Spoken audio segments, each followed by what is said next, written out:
The Shadows Claim. The apartment building on Mercer Street had always been a mystery. Its rent was suspiciously low, its halls always eerily quiet, and tenants rarely stayed longer than a few months. But for Annie, desperate for a fresh start, it seemed perfect. She moved into the small, dusty unit at the end of the hall, ignoring the whispers she'd heard about the place. At first, the apartment's quirks seemed harmless. The faint hum in the walls, the occasional flickering light. Old buildings had character, she told herself, but everything changed the day she discovered the crawl space. Behind the closet, hidden by a loose panel, was a small, dark opening. Inside was a wooden box filled with Polaroid photos. Each photo was of someone standing in the very room Annie now lived in. Their faces were pale, their eyes wide with fear. The last picture was different. It showed the room empty, except for a dark shadow in the corner, tall, crooked, and unmistakably human-like. That night, Annie locked the closet door.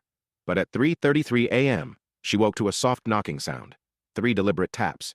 When she checked the closet, the crawlspace panel was ajar again. Inside the box was a new Polaroid.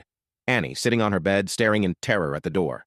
She fled the apartment the next morning, convinced she could leave the terror behind, but it followed her. In her new apartment, strange things began happening again. Flickering lights, misplaced items, and photos appearing out of nowhere. Each Polaroid was taken from impossible angles, showing her sleeping or moving about her new home, and in every picture, the shadow loomed closer. One night, she set up a camera, hoping to catch whatever was tormenting her. The footage showed the air vent above her bed rattling open. A long, pale hand emerged, reaching for her as she slept. Before it could touch her, the video glitched into static. Annie sought help from paranormal experts, priests, and psychics. Only one, an older investigator named Evelyn, seemed to truly understand. After studying the photos, Evelyn told Annie something chilling. "You've been marked.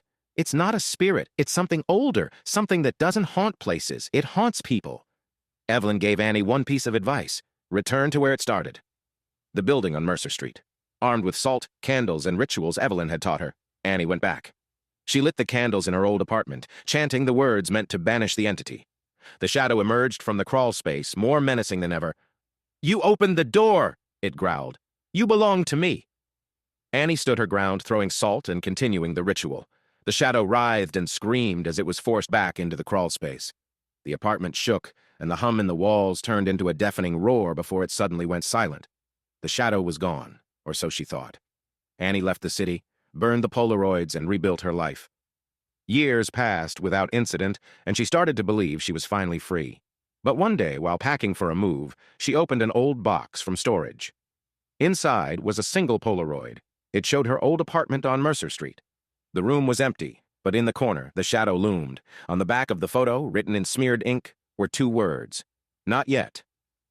Annie realized the truth too late. The shadow hadn't been banished. It had been waiting, and now it was ready to finish what it had started.